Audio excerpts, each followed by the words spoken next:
before they got their tea. We cleaned their cups in dirty water. And like we had a dirty sponge, dirty water, and we were just dipping it in dirty water, and like that was their cleaning it. Kids are super hungry. They would get like a piece of bread for breakfast. For us, what we got served, it was like a piece of bread. It's like a flat piece of bread, bugs all over it. Bugs were cooked into it. So we would just like scrape the bugs off, try to eat it. But I give you credit for like just jumping right into that. Like obviously that's their lifestyle. This is what they do on a daily basis. But to throw yourself into that environment and just do what they do, live how they live. I mean that's pretty powerful. A lot of people could say they want to do these awesome like these things and like these pretty amazing trips to get a new perspective, but living through it must be. To be fair, we didn't totally know what we were getting ourselves into. The food situation, we didn't exactly get served the food that we told we were going to get served, and that's fine. The AC situation, we kind of thought there was a little bit of AC, but apparently there was only AC in one of the houses and it had broken. So yeah, we lived it the way that they live it as much as we could.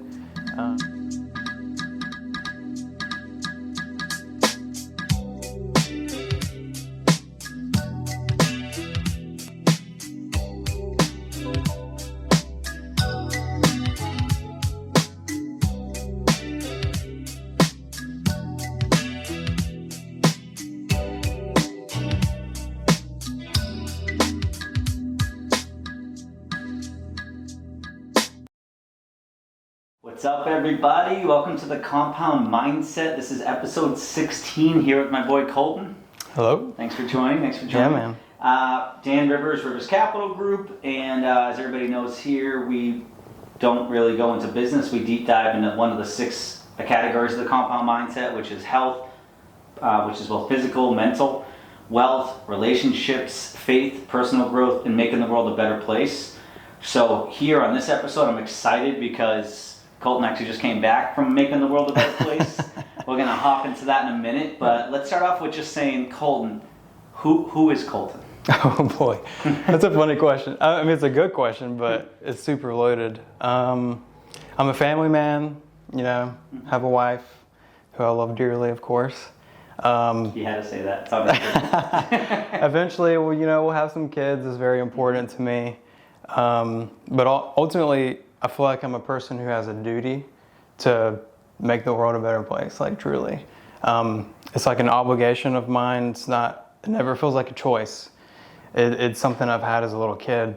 So that's my why. That's what's most important to me, is to help those who can't help themselves. In America, generally speaking, like almost everyone has opportunity. You might have different starting places, but every single person here has opportunity. And that's just not the case in a lot of these other countries. So I feel like it's my duty to help those other people who can't help themselves. You know, it's pretty amazing. I've been to other countries quite a bit, and I've talked to people from other countries, just a cab driver the other day. And I think it was Tampa or wherever it was. And they truly, everybody I talked to, like they're coming from these other countries, they're like, America really is the land of opportunity. Now, we won't dive too deep into this, but it's so funny how we're the land of opportunity, the land of greatness, yet we're the land of the most excuses as well. Squandering opportunity because of everything, all the curveballs people have thrown at them, because guess what? Life is not fair. Life is hard for everybody. We all have our own stories. But you still move forward to make it the world a better place. This Colten really is someone, like we all try to do good things. You know, my boy Vince and I, and a couple of us are part of the Impact program, trying to help our youth. We're making a little bit of an impact in the world and trying the best we can. But Colten, you really do.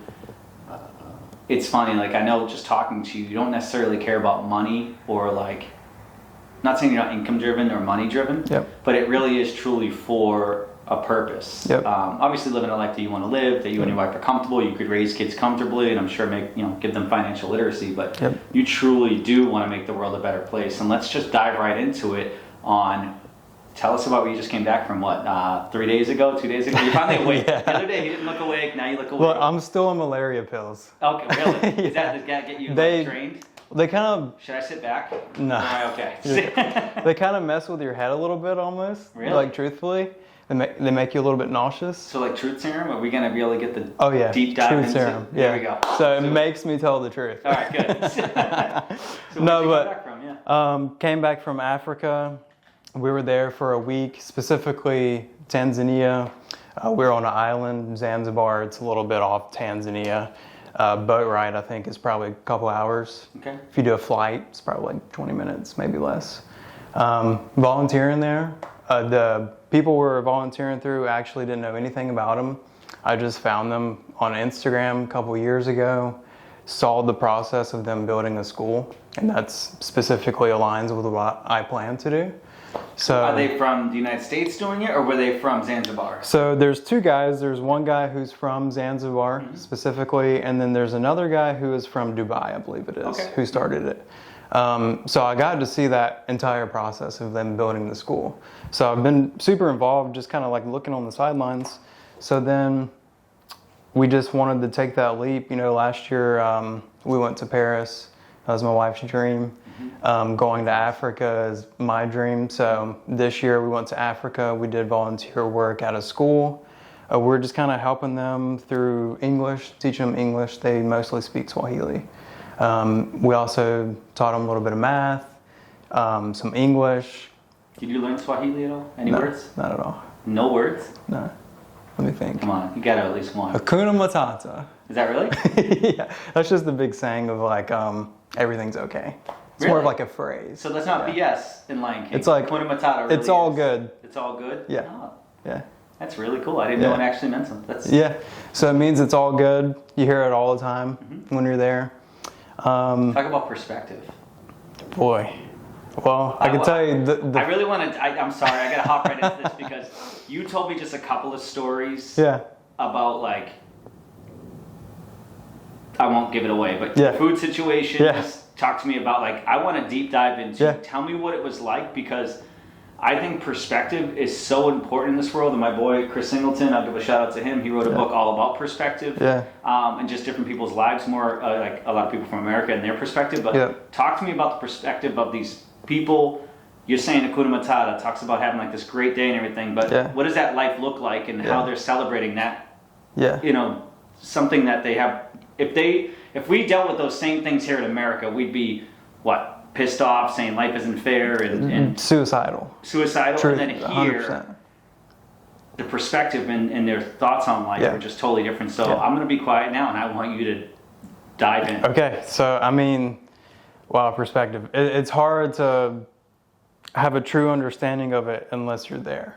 Like Michaela and I talk about it all the time of like, we're so blessed for all the things that we have. But until you truly experience it, we were only there for a week. I can't imagine being there longer. But truly experiencing that is just life-changing. It's hard to explain. Their living conditions are extremely poor, almost over the entire island.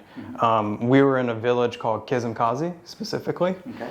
And it's probably the poorest village on Zanzibar, I'd say. Just dirt roads. They have vehicles. They're not nice. Extremely dirty water. You can't drink the water, of course. Showering, you have to be really careful of that. The showers that we had in our volunteer house that we stayed in, they're like directly above the toilet, so super unsanitary as far as that goes. But you can kill two birds with one stone. Then. There you go. You can rinse off, I guess, just right there. But the heat is totally unbearable for people like us in America who are used to AC. Like 120, right? And like no AC. I'd say 120 probably in the building that we were sleeping in. Outside, it was probably close to 100. Okay. Yeah. Because in that building, there's no airflow. It's a cement block of a building, basically, that we're sleeping in. So there's no airflow. You try to turn on a fan, but the power runs out because it's solar. So eventually, the power is going to stop at probably like 8 p.m. at night. So you have no airflow. It's just dry heat. It's like a sauna. Wow. You're just trying to live in it. The water is extremely dirty. One of the things that we did for the kids is they would serve them tea in the mornings. So my wife and I, what we had to do is we would clean their cups before they got their tea. we cleaned their cups in dirty water. And like we had a dirty sponge, dirty water, and we were just dipping it in dirty water, and like that was their cleaning it. Kids are super hungry. They would get like a piece of bread for breakfast. For us, what we got served, it was like a piece of bread. It's like a flat piece of bread, bugs all over it. Bugs were cooked into it. So we would just like scrape the bugs off, try to eat it. But I give you credit for like just jumping right into that. Like obviously that's their lifestyle. This is what they do on a daily basis. But to throw yourself into that environment and just do what they do, live how they live. I mean that's pretty powerful. A lot of people could say they want to do these awesome like these things and like these pretty amazing trips to get a new perspective, but living through it must be. To be fair, we didn't totally know what we were getting ourselves into. The food situation, we didn't exactly get served the food that we told we were going to get served, and that's fine. The AC situation, we kind of thought there was a little bit of AC, but apparently there was only AC in one of the houses and it had broken. So yeah, we lived it the way that they live it as much as we could. For lunch and dinner, we try to find food somewhere else so that way it didn't have bugs on it. Yeah. But the perspective of Americans, you know, just first world people in general, that's like hell for people like us. For them, like you said, that's what they're used to. And they're the nicest people in the world. They're so grateful. You'll get some of them that maybe try to get a little bit more money from you than they should whenever they're selling you something, but you can't blame them for that. Like, of course they would. We would too. I mean, if we're starving, our kids are starving, like, of course. So, but they're the nicest people. I mean, we were riding down a bike path on this dirt road. We were just walking, I should say, rather. And there was a guy who started coming towards us on a bike, and Michaela and I go, okay, here we go. Like he's going to ask for money or whatever, because, you know, that's kind of what you expect in America. He came right up to us, introduced himself. He said Hakuna Matata. He was like, welcome. And then he just left. I was like, wow. Just the nicest people in the world. And they're so happy. They dance on the beach at night. The culture is really amazing there. But yet they're starving. So it's like, you know, we have so much to be thankful for that we're not. And it's a big paradigm shift for sure. We should be grateful for everything that we have, extremely happy. Whenever we're like down about whatever it is, thinking about situations like that should just be like a switch for you to get out of your little funk. Feeling sorry for yourself, especially, you know, like you said, people with excuses, like you have no room for excuses because you do have opportunity and they don't, no matter what. These kids are in school. There's a girl, Sabrina, super smart. She's in school, but yet she can get as educated as she wants, but where's she gonna go? Like that's gonna be her life no matter what. So it's paradigm shift for sure. I think that's my personal belief. I'm not saying this is right, but I think if everybody can just get the perspective of maybe 3 different cultures, if somehow we can teach kids and teach adults and just give them 3 different cultures' perspectives. I don't know, maybe life would, maybe so many people, hopefully there would be less wars, people would be so, hate would maybe diminish a little bit. I don't know if that's totally the answer, but I truly feel that like whenever you see these things happen in these areas, it's because people have only had one perspective their whole life. They lived in one neighborhood amongst these one group of people. That's one group of people tell you this is how you should live. And then imagine if you could just send them over to Zanzibar or over to, my wife went to Thailand, it was the same thing, like basically poop and pee in a hole, and she was in like a small town, Chiang Mai or Chiang Dao, something like that, and she was talking about very similar things. And then you go do that and then you come back, and I feel like you just, how can you hate someone over once you have a different perspective on life? So it makes you very relaxed as a person. Like I go through life, Brian said this yesterday, our other sales guy. He was like, you're very like, and I was like, yeah, I'm just a very relaxed person because I've had troubles in my teenage years and as a kid, and then you see stuff like that and it's like, it's hard not to be relaxed. We should all be relaxed. We have it so good. But the saying is like, you know, you've only experienced what you've experienced. So some people have had great lives and that's all they know. So they stub their toe and it's the end of the world. Well, I think it's also too, I mean, like we're talking about mindset. Like it really is about mindset. It's perspective, and then it is the mindset. Like, I'll tell you right now, if you want to hear my story, I can tell you all the reasons why I should give up, hate life, and you know, and I can convince you very easily that there's a reason why I can't be successful. Yeah. And yet, it's mindset. You got to change that mindset and just get over that. Because again, like we started off with, everybody has that story. Imagine coming. You know, there are people that still get out of, you know, Zanzibar in certain areas. It's not common. It's probably really hard to do, but and look at their mindset. Right. Hakuna Matata. Yeah. Yeah. I know. I'm just pumped that that's an actual. Dude, it's great. It's great. It's the best thing in the world. We actually got a little plaque that says Hakuna Matata, and it has our names on it. Yeah. That's freaking awesome. I know, right? No, but honestly, that'll help with like. I know this is nothing like it, but when I was in Italy, this photographer went around the world and went to a lot of areas like where you were at. And there was one picture of this little boy, probably like, I don't know, 6 years old, drinking a cup, drinking out of a river. You could see him drinking out of the river. And like 5 feet away is a donkey drinking out of the same river, and it's like kind of dirty. Yeah. And it was just, I literally hanging on my wall for perspective to say like, anytime whatever the case is going on, anytime I have to be in check, I look at that picture and check myself. Yeah. At least I tried. I'm not saying I'm perfect. Yeah, absolutely. But then you have your Hakuna Matata. I'm sure that's going to be the same thing. Yeah, it's a good reminder. Yeah. Yeah, we'll never forget it. I mean, I think it's a perspective of, I don't know, just seeing something like that I think it's important, actually, for everyone.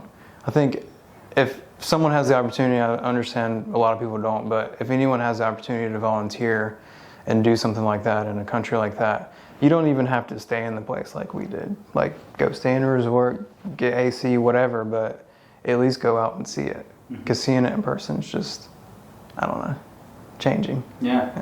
No, I can imagine. I mean, I've been to other areas that aren't quite to that degree, but like driving to South Africa, I remember driving on the roadway, there were tin huts on the roadway, and I remember talking to, you've been to South Africa too? Or? No, I haven't. So in South Africa, Cape Town area. Okay. There's like these tin huts on the side of the road on the highway. I remember talking to the guy that was driving us, and he's like, yeah, even the cops and firefighters and ambulance, they won't even go in there because it's just so dangerous, just because like it's really a lot of poverty and crime and drugs in that little area, and like it was like just super sad. Yeah. It's like damn it. And it's like just kind of wakes you up again to appreciate life, but also think on that hand, the whole point of being successful is to help make the world a better place. This is one of the things that we try to do. So how can we all do it in our own right? You know, like, and I like how you're doing it overseas, specifically Africa school system. So let's dive into that a little bit. So what made you, was there something that you read or saw, or like what made you want to get involved with this type of program? Just Africa specifically. It's hard to say. Or whatever, like giving back and helping the school systems in Africa, and why Africa over somewhere else. Yeah. Right. Yeah. It's hard to say. My family's asked me that too. I can't put a pinpoint on it. It's God, I guess. God's given me that mission. That I can't think of like a specific moment or a situation that happened where I was like, Africa's it. There's a book that I read, Banker to the Poor. Banker to the Poor? Yeah. Okay. I'll finish out reading a quote from that book because I think it's very impactful, but it changed my perspective on the ability of being able to actually make a change. A lot of people think one person can't change the world. And I don't like that saying because that's not true. It takes one person to start making efforts to change the world, and then other people will come along. So yeah, it's a group effort, but it does take that one person initially. So that book really changed my perspective of making me think that it's possible. Like, I think poverty, specifically that type of poverty, we'll always have poor people, right? Poor people probably living on streets, unfortunately, in America, but specifically that kind of poverty belongs in museums. It shouldn't be a thing. And that book really changed my thinking of, we can make that a possibility. We just have to put in the work and make everyone aware that it is possible and make people believe in it. I think that's probably the biggest issue. One of the biggest issues in America is just people think that there's nothing that we can do, and that's not the case. And that's no reason to sit on the sidelines and do nothing.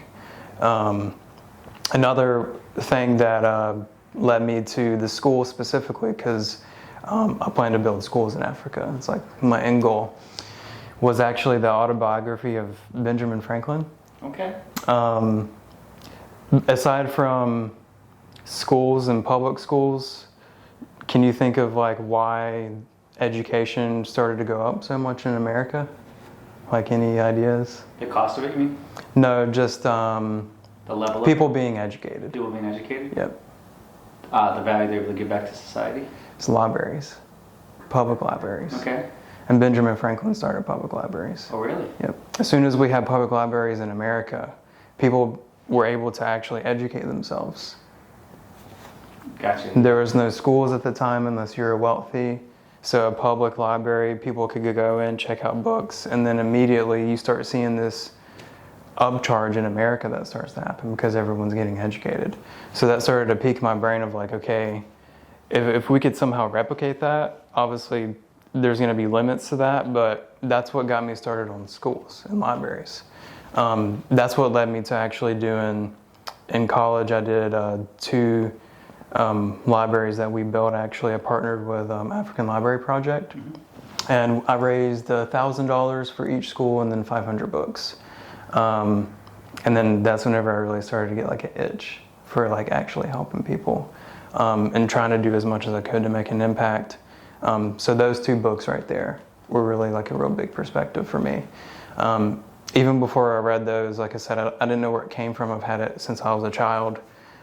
In high school, I did a senior project on if we could give up prom, like how much money we could actually help these people.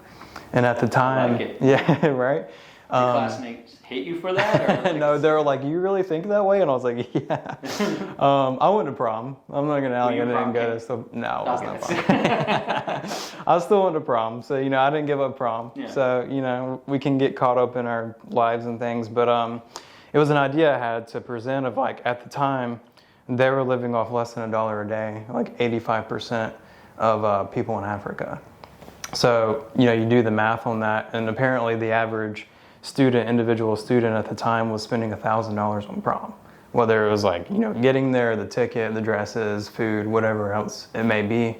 The beer afterwards. Yeah, right. And then so we had 500 people in our class, and then the class above me we had another 500 people. So that's 1,000 people times $1,000, and then I was like, think of that number. How many people you could help in Africa if we just gave it up? I mean, I don't know. That's years. Yeah, that's crazy. That's years that you could help people. So, yeah, that's where that movement come to fruition. Man, I had like a bars and like these little graphs and everything posted up for my senior project, but as a child, I really can't think of anything specifically. Jeez. On Africa, at least. I was thinking about how to sneak hard alcohol into my prom, and you're thinking about how to make the world a better place. Oh, don't get me wrong. No, don't get me wrong. There was a lot of other things involved after that. Okay. Once you realize you were going, other things happened, but like, no, I just think you're an amazing person. Like I talk about my life, and I feel like it's 2 chapters. I was a freaking asshole when I was younger. I wasn't the best person. I was I'm not gonna say I didn't do anything for other people. Like I did actually care about people, but I definitely was not my best self, and I'm becoming my best self. Like for you to be that young and be that good of a person is powerful. It's pretty impressive. I will say though, I'm sure you're still an asshole in your own ways, but I'm saying back then, it's powerful, man. Yeah, thank you. It was deep down for a while because I had moments where I wasn't a great person at all. So there are moments in high school where it was very pushed down because I was dealing with a lot of other things and I wasn't a good kid at all, actually. But I always did have it in my heart somewhere. Yeah. I love that. No, I just think, geez, you've just really crushed it. You've taken away a lot of my questions here. I don't even know. Tell me a little bit about your life plan right now. I'm sure you've kind of thought a little bit about it. Obviously, you said, you and Michaela went to Paris, and now you went to Africa. Let's go a couple different directions here. I want to know your life plan, but I also want to know her perspective. How did she feel about it afterward? Did it change her mind on like your vision, or has she always been a big part of your vision and supporter? Yeah, absolutely. Yeah, she's always been a big supporter, extremely supportive. When we first met, she was very aware that this is something that I felt like I had to do. She's been supportive ever since the start of it. That's awesome. You know, she went with me. I think that's important too. Yeah. I think we talk about, you know, masterminds and things like you need to bring your person because you're trying to grow and you want to expand your mind, and it's really hard to get back from a mastermind and try to do that. So bringing them along with you helps you grow together. It's the same thing with like any kind of volunteer events. I really think you should bring your significant other, maybe even your kids if you can, because you're going to grow spiritually and then just in like making the world a better place as well. I think that's important. I love that. Now tell me, and I know your wife, I've known you guys for about 4 years, and she's an awesome person. I just didn't know like her perspective on it and how that's pretty awesome. The support there, you're right, whether it's business, whether it's life, like having each other's back, and they don't necessarily have to do the same thing you do, but just appreciating it and being a support system there. That's pretty awesome. Tell me a little bit about what was my other question on that was your life planning. Tell me a little bit about your life plan and how, because I know you work, but you have this plan to continue to do this. Like, do you have it like mapped out? Be like, in 5 years, I want to be directly involved in building schools or like that. Yeah, I don't have a timeline. I know where I want to go. I've read the book Living Forward that we talked about a lot. I did the eulogy. Oh, okay. It was it's tough, man. Isn't it was depressing. Yes. Like I kind of like moped around for like a couple of days, and then I was like, okay, I got to get out of that mindset and just do something about it. But never in there did I say one word about money. It was basically all about building schools in Africa, and how eventually I want to get to a point of where we are the blueprint of how to do it, so that way other people can follow along and do the same thing. So that's the end goal. As far as what I'm doing right now, it's business to make money. There's a lot of people, and there's nothing wrong with this, but there are people who raise funds and then they live off of those funds, but then, you know, help mostly dedicating it to the cause, but they're still living off those funds. And again, there's nothing wrong with that. It's just not the route that I want to take because I feel a little bit weird about it. So I want to make money first through business. And then once I feel like my family's taken care of and we're at a freedom standpoint, then we're going to really take that off. In the meantime, because it keeps me awake at night, most nights I have a hard time going to sleep because all I can think about is the fact that I'm not doing anything yet, even though I am because I'm going there, but I'm not doing my why or my cause, my reason for like being here. I feel we are going to start a nonprofit, and in the meantime, we're just going to deploy those funds to schools that are already existing through different nonprofits that have like a good record. We'll go through the taxing that they're getting back as well. See, I think that's awesome. And don't feel like that, man. People who aren't, like, you have a trajectory and a plan to do that. Yeah. And you can kind of do both. I mean, a little bit by a little bit. Like, as you build up your wealth, you might not be completely there. You could start, maybe it's 2 weeks you spend over there. Yeah. And then it becomes 4 weeks. And, like, I'm sure it'll, if that's your goal, and I know how you are with your goals, you're going to hit it. Yeah. No, you're gonna crush that, man. And I just applaud you for just like how driven you are to that cause. Where a lot of people will talk about something, but like, don't let it keep you up at night. But I do respect the fact that it does, because obviously it's something that you truly care about, and it's not just some bullshit that you tell people just to feel good about yourself. Yeah. And I would want to take a quick thing and tell anybody, read Living Forward and do your eulogy. Holy shit, it's powerful. The point of it is we're all mortal, and no one wants to accept mortality. Of course, it's scary as shit. Like, no one wants to think about dying. However, if we could just push that aside, fast forward to our deathbed, and what each person you would want them to tell about you, like my wife, my daughter, my colleagues, my friends, my mentees, and you really look at that, it helps me realize, okay, what's important with my life. And I'm sure it's helped you too. Right? Yeah, for me, I mean, it's like, it makes you get off your ass and go do it. Because we all get caught up in our lives. We all get, and I'm saying that I'm 25, but I can see it in other people. You know, we all get caught up in our lives of the just daily activities that we're doing. We get caught up in it, and then before we know it, our life's over and we didn't do anything that we said we were going to do. So building out a eulogy, and you're like, okay, I want to do all of these things. well, when you really put that out there and you see that and you're like, I got to get to work. So that, for me, that was the biggest thing of reading that book. At the time, I didn't feel complacent where I was, but I felt like I wasn't pushing hard enough. So I think it's really important to put that in perspective because it just gets you moving. No, I freaking love that. Yeah. What, I was gonna say, I asked this question to a few people, but for you it was only a couple years ago. What, is there anything like, I don't know, it sounds like you were pretty badass back then, so it might not even be a question to ask, but is there anything different you would tell your 15-year-old self that you've known now that you'd be like, hey, X advice? Yeah. I would say it gets better. Because like I said, at the time, man, I was having a rough time. Had a stepdad who was not great at all. My dad had passed whenever I was little. So life wasn't really easy as a kid. So I'd say it gets better. Like, take your time. You're going to get to where you want to go. Don't focus so much on like the drama of life. Just enjoy life. You're like, dude, you're 15. You're in high school. You should be having so much fun.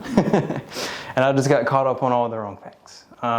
Things that maybe I thought were fun at the time that weren't so fun, or just like getting myself into trouble, or just so mad at like the world. I was just so mad and so bitter about everything whenever I was like 15 years old. So really just like, hey man, it's gonna be okay. It gets better. Honestly, I mean, I hope you're okay with me opening up, but you opened up the other day on this and it's already recorded, but you had me crying when you said that you held your dad's hand on his deathbed dying of cancer. Yeah. I think you had, what were you, 10? 9? 9, yeah. 9, you said 9. Yeah. I mean, yeah, you had a reason to be mad at the world. Dude, it was rough, man. Yeah, I held one hand and my brother held the other hand. Jeez. He was on a ventilator, so he was in a medically induced coma for, actually, I don't remember for how long, but yeah, so they said he had cancer for 2 years. And at a certain point, the cancer was just eating his lungs. Mm-hmm. So they were like, he's probably not going to make it. We just have to pull the plug. My mom actually had to make that decision. It was rough. We were in a room kind of like this. It was like a conference room where they all brought us in. And they like gave her everything, told her that she had to make that call and that he was just suffering. So she made that call. They took everything out. And then they knew if they took everything out that he wouldn't be able to breathe. Yeah. So, I held one hand, my brother held the other hand whenever he passed. Yeah. So, that's another thing, I realized very early, like, death is very real. It can happen at any time. I think that's part of the reason why I realized this a few months ago from a guy I was talking to, totally randomly. He had PTSD. He was like giving me this life wisdom that I didn't even ask for. He just started telling me. He was like, dude, you're living in fear. I was like, what are you talking about? He was like, you're living in fear. Because I was like, man, I'm not doing enough. I'm not going hard enough, like blah, blah. And then he was like, your dad passed whenever he was 32. He was like, do you feel like you're on a timeline? And I was like, yeah, I do. And I'm living in fear. I'm not taking the chances that I should because I feel like I need security for Michaela in case something happens to me. I feel like I need so much more money before we have kids because like what if something happens to me? So yeah, I mean, it definitely changed my perspective on life and like my drive, which I think is a good thing, but also I guess it's okay for me to like slow down and be like, you'll get there. Yeah. But it'll just take time. Yeah. Yeah, dude, well, first of all, you're young and healthy, so you feel like insurance policy is probably cheap. Isn't it? Like, you'll be fine with it. Yeah, it's like $20 a month or something. For me, it's like $20 million a month with my heart and everything. But I get where you're coming from. I mean, different perspective. Obviously, I didn't lose a parent, but the heart surgery got me on, at first, just being scared of death. But when you could pivot and utilize that and use it as your driving factor rather than a fear, it's an amazing tool. Yeah. And that's really cool that this random dude. Is he random or is he someone that's in your life? Just random? No, so he was a neighbor of mine. Okay. At our apartment that we're at now. Okay. And I would just like see him walking around. And then one day he was at the pool and I was like, I'm just going to talk to him. I sat beside him. We started talking. And he was a little bit drunk, I think. Mm-hmm. And then we just started talking about life. And for some reason, I opened up to him. Like, no idea why. I wasn't drinking. And then Yeah, he just said He it. just made you feel comfortable for some reason. Yeah. I guess because he opened up about his PTSD and things that he was going through. So after that, we saw each other like once more, and then he moved out. It was like we had met each other in like the perfect time for him to literally just tell me that. It's God, man. And it's also, I'm a huge proponent of being vulnerable. Yeah. And I say this all the time, and it's the hardest thing for guys because we're not meant to, we're not built to be vulnerable. But the best thing, like think about that. That conversation that helped shift your life and change your life was because you were willing to be vulnerable. Yeah, absolutely. So you guys listening, be vulnerable. Yeah. It's freaking tough as hell, but the more you do it, honestly, the easier it becomes. Yeah. And I still have work to do, don't get me wrong. But I have no freaking problem opening up on myself, and it was hard to start. I don't know, are you better now? Is it easier for you, or is this hard? It's easier. I've always been kind of an open book, but it was hard to talk about certain things. And then once I started opening up fully, that anger started going away. Like the hatred that I had towards certain people started going away. So making sure that you're vulnerable will really open you up. It just makes you happier, you know? You know what, someone was telling me the other day, and it's in a book, and I don't remember what book it was, but it was something like, and don't quote me on these, but like 85% of men's anger comes from shame. Yeah. Which being vulnerable opens up your ability to kind of confront your shame, which takes away the anger. So that makes perfect sense. When I literally just heard this like a day or two ago. Really? And I was like, holy shit, that's so true. Like, think about the things you get angry about. Like, I know, and I'm not going to open up too much, but I know about one thing sometimes I can be a dick about to my wife. Yeah. Edit that, Vince. But I know sometimes I can be... Quick. Just blurp it out a little bit. No, but seriously, I know sometimes I can be a little bit of a jerk. Yeah. And when that person told me that, I was like, holy shit, I think it does come from shame. Yeah. The times I snap, the times I do is not necessarily the specific thing that's going on, but the deeper rooted thing is shame of something either I've done in the past or shame about like something I have a hard time confronting. And I was like, holy crap, that's a game changer. Yeah. Anytime you get angry, think about where it comes from. Think about if it's shame, and then confront it and be vulnerable. And I don't know if it works yet or not. But it seems like it works. Yeah, so. Yeah. Holy shit, that's awesome. You got any hurdles with? We know how you want to make the world a better place. What's your biggest hurdle right now? Right now, I don't think. Generally speaking, just about our culture, I'd say a hurdle in getting people to donate is people are very weary of like nonprofits, and it's understandable because there's been a lot of stuff that's happened in the past. But I think people just need to do their due diligence on these different nonprofits and find one that you can resonate with, and you can even look at like their tax information to figure out what's going to what. So I think trust in nonprofits just in general is hard for people to kind of grasp. So even though I'm not raising funds right now, I will be.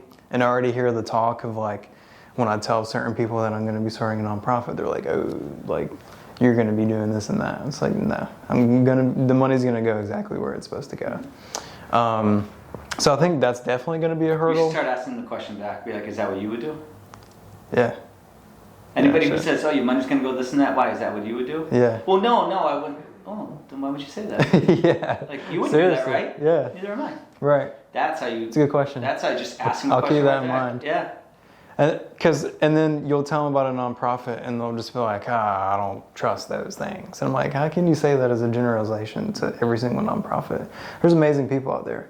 Actually, working at Blackbaud gave me a new perspective of people that we have in America and other places as well, but there's thousands and thousands of nonprofits in America that are doing amazing things. I didn't realize how many people there were until I started working at Blackbaud.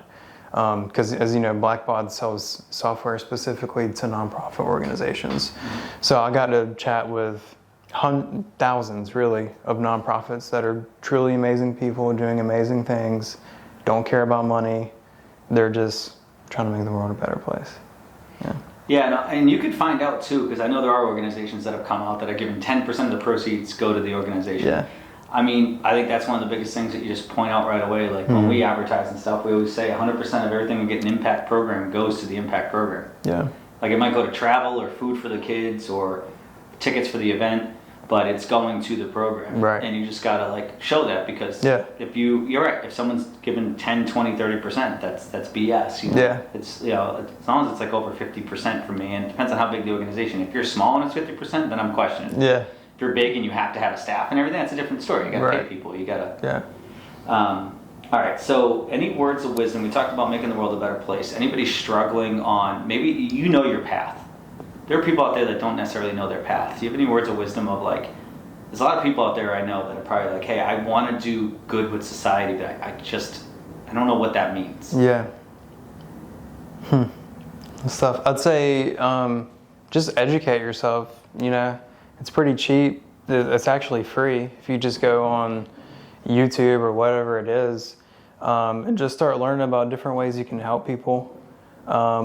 It's free. That's the best way to figure out your path in life. You know, get a lot of different perspectives, figure out what other people are doing, figure out what people are doing that you don't want to do, and just meet people. You don't have to spend a lot of money doing it. If you do want to spend some money, then just get books. There's tons of books out there that are specific about starting nonprofits. So if that's the route that you want to go, you can pick up a book and figure out exactly how they did it, and just duplicate it. Same thing with business. And you don't even have to go that crazy either. Like one of the things that you mentioned was talking to that dude at the pool. Yeah. You may have made his day because everybody avoids him because he's a little strange, a little weird, or whatever. Like a lot of people just don't want to meet new people. Yep. And you go over there and he gave you advice and he probably felt fulfilled. Yeah, absolutely. And not even realizing how much he changed your life with that advice, but he probably felt fulfilled. But just talking to people may be a way. Or I don't know. It doesn't have to be big. Yeah, it doesn't. I mean, like I was saying earlier, we were doing the math of the impact of helping people. Like, I feel like I have a duty, but I feel like we all do. Here in America, or if you're in any kind of first world country, if you have $5, that can help someone and now they're living off $5 a day. 85% of Africans are. So if you can give them $5, that's going to help them eat that day. And I think we have a duty to do that. $5 is not a lot to most of us. So yeah. Yeah. No, I have actually. If anybody wants to hit me up, I forget the actual name of the program, but I sponsor a kid in another country. And so Nicole started doing it too. So now we have the pictures of the kiddos. I saw one in there. Yeah. Picture of the two kiddos on our wall, and it's just a cool program. Some said, I can't remember what it was, $20 a month. Something like that. It really wasn't that expensive. We do that. And when it comes to kids, I could probably keep on Leukemia Lymphoma. I'm sorry, not Leukemia Lymphoma Society. St. Jude. Yeah. I think I watched one of those commercials. I called that right away. I'm like, all right. I know, right? My wife's like, what are you doing? Kid with cancer.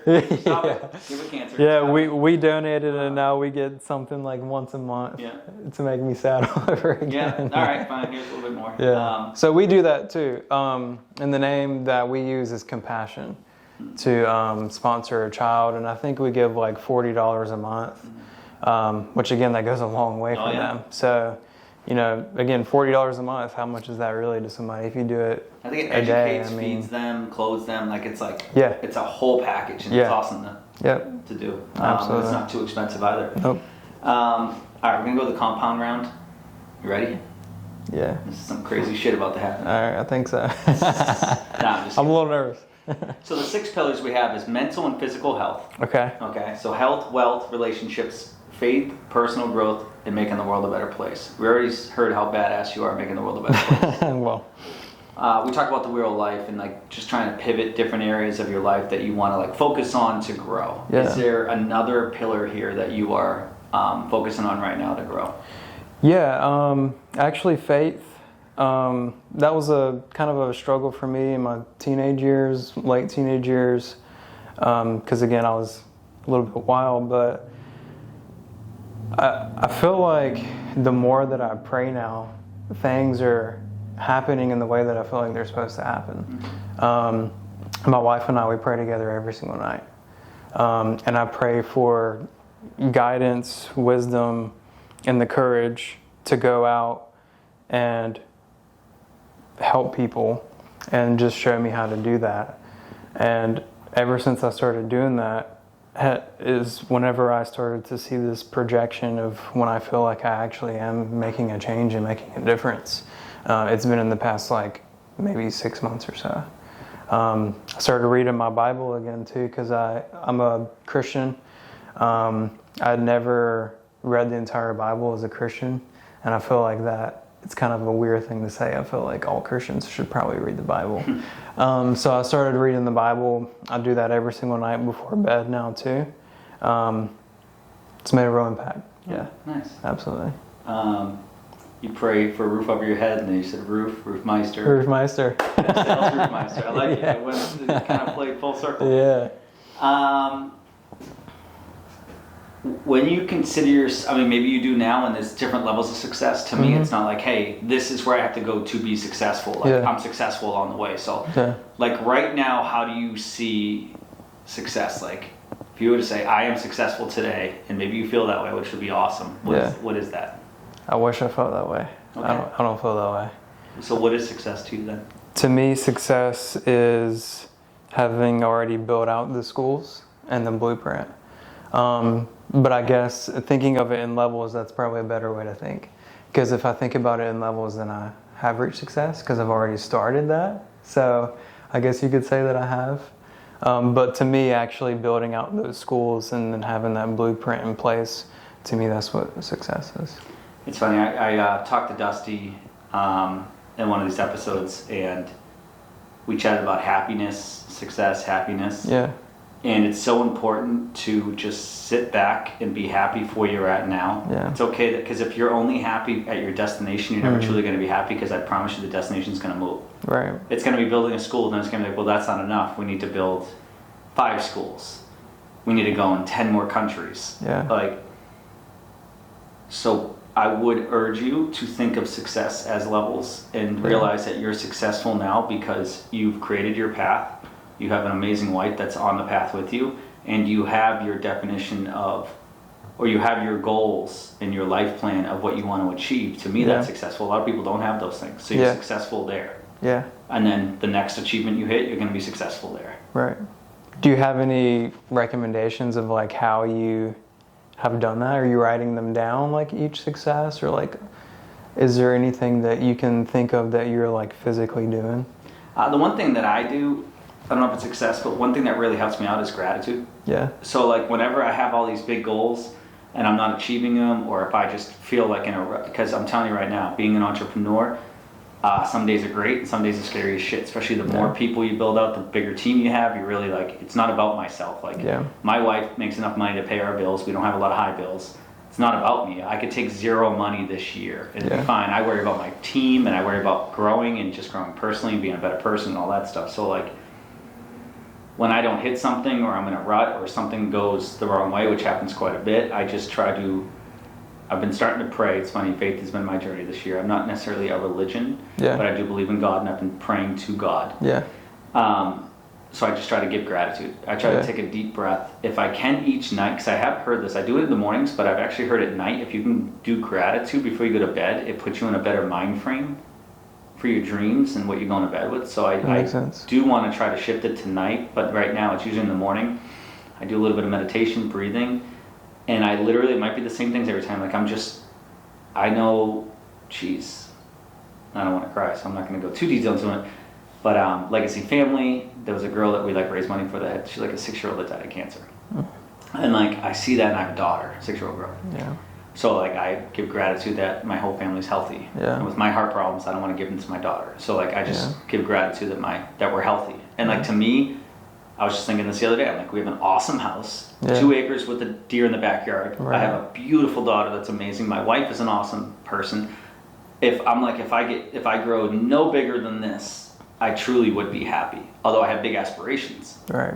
But I truly would be happy because I have gratitude for what I have now. So that's what I would say is, realize all the great things you have, no matter how small they are. Right. And that's helped me out to feel like I am successful right now. Yeah. Okay. That'd probably help me sleep better at night if I do that. Yeah, do the gratitude instead of worrying. Yeah.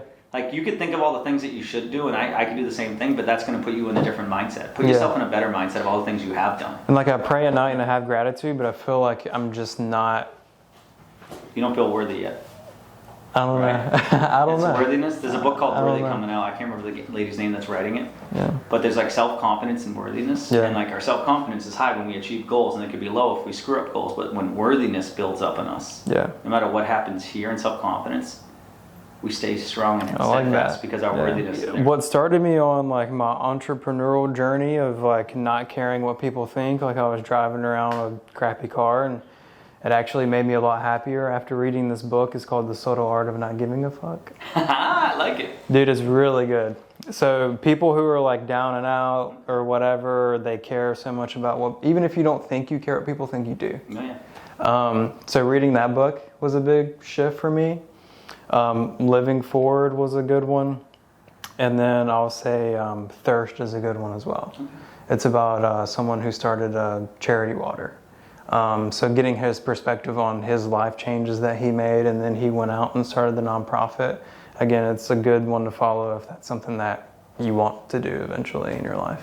Yeah. I think The Subtle Art of Not Giving a Fuck should be a high school book. Yeah. Especially like social media and everything, because there are 3 big fears in people's life. It's fear of failure, fear of success, and fear of judgment. Yeah. And I don't care who you are right now, social media is making the fear of judgment 10 times worse. Yep, absolutely. So that should be a high school read. Absolutely. I like it. Yeah. I appreciate you, Colten. Thanks for hopping on. I want to give a quote, if that's all right. Yeah, please. All right. So I got a quote here from this book. I just felt like it was probably good to read. Go for it. Poverty does not belong in civilized society. Its proper place is in a museum. That's where it will be. When school children go with their teachers and tour the poverty museums, they'll be horrified to see the misery and indignity of human beings. They will blame their forefathers for tolerating this inhumane condition, for allowing it to continue in such a large segment of the population until the early part of the 21st century. Let that resonate. Yeah. Wow. Absolutely. It's pretty powerful. Right. Thank you. I appreciate you sharing Thank that you. quote. Yeah. Thanks for having me. Great chat. Great chat. Later.